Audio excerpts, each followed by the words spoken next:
ഈ വീഡിയോ നമ്മുടെ കുമ്പള ബദിയെടുക്ക മുള്ളേരിയ ഈ ഭാഗത്തുള്ള എല്ലാവർക്കും കൂടിയാണ് പറയുന്നത്. ഏകദേശം ഇത് നമ്മുടെ കുമ്പള ടു മുള്ളേരിയ പോകുന്ന ഭാഗത്തുള്ള ഭാസ്കർ എന്ന് പറഞ്ഞ സ്ഥലമാണ്. ഇവിടെ ഇപ്പം ഏകദേശം മഴക്കാലം തുടങ്ങിയിട്ട് ഒരു 10 ആക്സിഡന്റ് അടുത്തായിട്ടുണ്ടാവും. ഒരു അവസാന ആക്സിഡന്റ് ഇന്നലെ രാത്രി. പക്ഷെ സ്ഥിരമായിട്ട് മഴ വന്നു അന്ന് ഇവിടെ ആക്സിഡന്റ് ഉണ്ടാവും. ഞങ്ങൾ നാട്ടുകാർ ഈ ആക്സിഡന്റ് കണ്ട് മടുത്തു. സത്യം പറഞ്ഞാൽ നമുക്ക് എന്താ ചെയ്യേണ്ടതെന്നറിയാം. നമ്മൾ ബന്ധപ്പെട്ടവരൊക്കെ പരാതി കൊടുത്തു, ഒന്നും നടക്കുന്നത് കാണുന്നില്ല.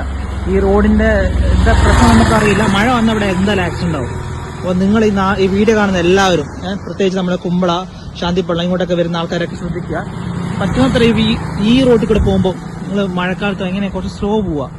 വേറൊന്നും എനിക്കറിയില്ല എന്ത് പറയേണ്ടതെന്ന്. ഇപ്പം ഇന്നലെ ആക്സിഡന്റ് ആയ വണ്ടി ഇപ്പം പുള്ളിക്കാരെ ഇതുവരെ ബോധം വന്നിട്ടുള്ള. ഇപ്പം മാക്സിമം എല്ലാവരും ഒന്ന് ശ്രദ്ധിക്കുക. ഒരു അവയർനെസ് വീഡിയോ ഒന്ന് കാണുക.